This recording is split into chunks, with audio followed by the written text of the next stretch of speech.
Does God exist? Why do people believe in God? How do they know that God is real? These are all questions that I constantly ask myself and others all the time because I don't get it. I was born Jewish, not really raised Jewish, but my grandma insists that I have Jewish blood in me. But I don't know what that means because I also celebrated Christmas and ate a lot of bacon. I don't have that knowledge of religion, so I often sound kind of dumb when I'm talking about it because I don't understand people who close their eyes and feel God in a room. I don't feel him. So I am wondering all these questions, and here I am. After all my research, I still don't understand the hubbub about God. But I do understand belief a little bit better, I think. So I found that while we may not need to believe in something to achieve contentment, belief itself has earned its place as something of value and is to be respected. So let's start out with what is belief. Belief is a pragmatic description of human activity, an active emotion, and beliefs are held together and measured up against one another in the process of inquiry. And I got that from Alexis de Anda in the article William James and the Willfulness of Belief. So belief is also a basic human right, and it's okay to believe without evidence. The only time beliefs become problematic is when they infringe on others. So yeah, that's the definition of belief that I'm going off of for the rest of the presentation. In the words of William James, interpreted by Alexis de Anda, I found a better understanding of belief. I found out there are two types of beliefs. There are live and dead beliefs. A live belief is, well, it's quite beautiful. It makes an appeal. It sparks interest, it coheres with other beliefs, and it contains real possibilities of the believer.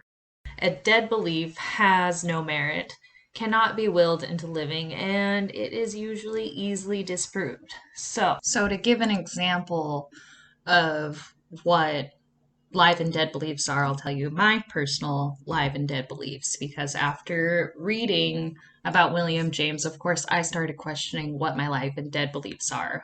And I think obviously you probably are too, because that's natural. It's like a brain exercise that William James is trying to give by defining these two live and dead beliefs. So for me, a dead belief is the belief in God, because I cannot sense God with any of my five senses, and I have not experienced God. So naturally for me, that means that I cannot believe in God. That belief is dead to me because my overall essence tells me that basically he's not real. There's been nothing to prove or convince me otherwise. And from my understanding of dead beliefs, it sounds like that is not possible at all. It will never be possible for me to believe in God. Maybe that's not true. We don't know what happens in the future, but as I stand right now in this present tense, as I am, I can't believe in God. That's a dead belief to me. So a live belief for me, however, is that I believe in things that I can experience. I believe in the world around me. I believe in the earth, and that the earth is responsible for just about everything that happens on it.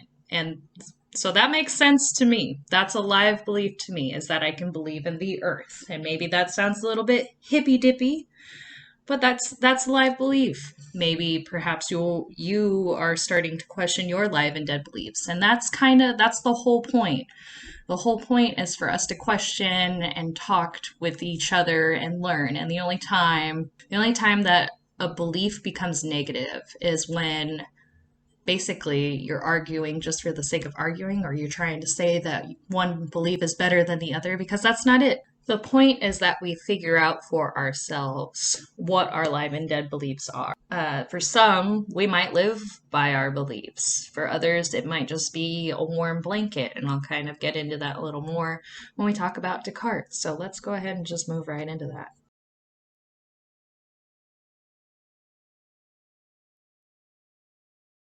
So next, I decided to try and prove God is real, which was not successful for me. But I did look at Descartes and tried to understand, and I even tried to agree with his explanation for God being real. So I revisited Meditations 3. I found Dr. Sadler's YouTube video explaining it. Hopefully, maybe a different explanation would help me understand, but it didn't work out. I think it literally pains me to try and research Descartes because everything that he is saying is all in my dead beliefs section. So, as I've said, it's impossible for me to believe in God's existence. So, Descartes' way of proving God's existence is that since we are not perfect beings, but we have a perfect idea of God in our minds, then God exists. And I'm not sure if Descartes was trying to prove this just to himself or to everyone else. Descartes' explanation just sounds like nonsense. And Vijay Mascarenhas even says Descartes' arguments are hopelessly muddled and self-evidently weak in their article, Descartes' Cosmological and Ontological Proofs of God's Existence, a refutation of skepticism. So, based on my basic understanding and the 2 classes I've taken in psychology, I cannot get behind innate ideas. Specifically, I cannot get behind Descartes' idea that we were born with this perfect idea of God, or that basically this perfect idea of God was put into our brains. Innate ideas in that sense don't make sense. I believe from my understanding of learning that ideas like that have to be taught to us. I was pleasantly surprised in Mascarenhas's article because I found a different theory of Descartes' third meditation, and I could actually kind of get behind this theory. So Mascarenhas suggests that Descartes was not merely trying to prove God's existence, but he was in fact trying to prove that he himself was not God.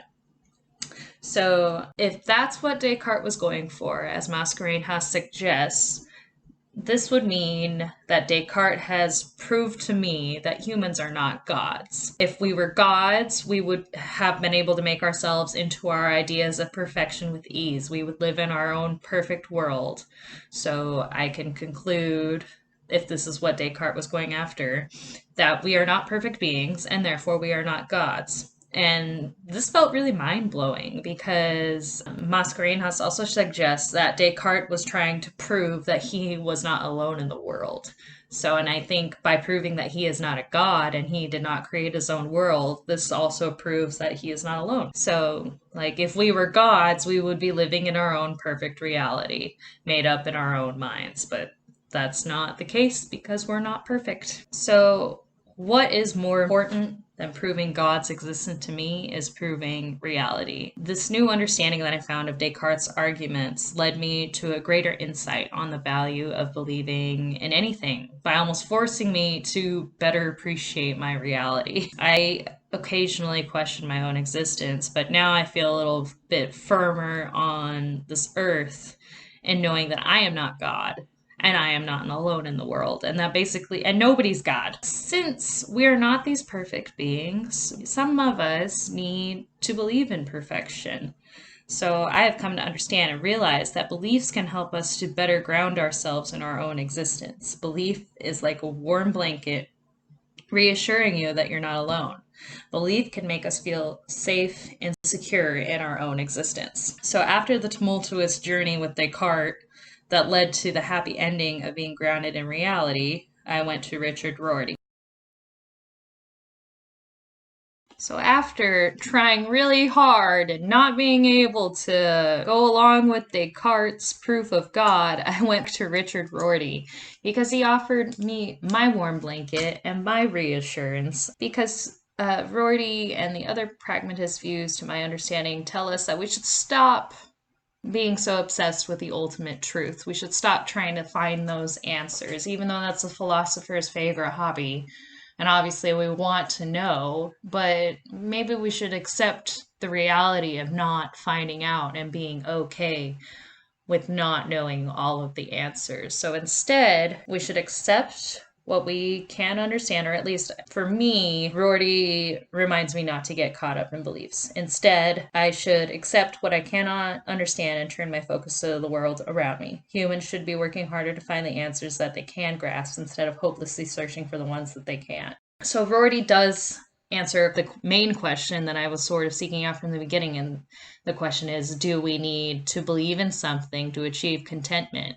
No, we do not need to believe in something to achieve contentment. However, I can't quite be okay with this answer after everything that I've learned about the value of belief. So, I have found that while we may not need to believe in something to achieve contentment, we should at least respect the beliefs of others, or we should value beliefs and others' beliefs obviously, as long as they are not harmful in any way. I cannot be content with no, we don't need to believe as an answer to my question, because now I understand the value of belief. Even if beliefs are out there, they can at least reassure people of their own existence. They have that power. And now I know that true life's beliefs can actually be beneficial for people. They can, motivate their morals or guide their lives, and maybe they act upon their beliefs. Maybe they do something positive and help the world in some way. Hopefully. Wouldn't that be nice? Dead beliefs are not something to fear or be upset about, because they just help us figure out which beliefs are alive. I guess in conclusion, I'm going to try and focus on beliefs that propel me forward. I'm going to try and focus on beliefs that help motivate my morals. I'm going to focus on beliefs that motivate me to help better the world in some way. I think that would be the ultimate goal.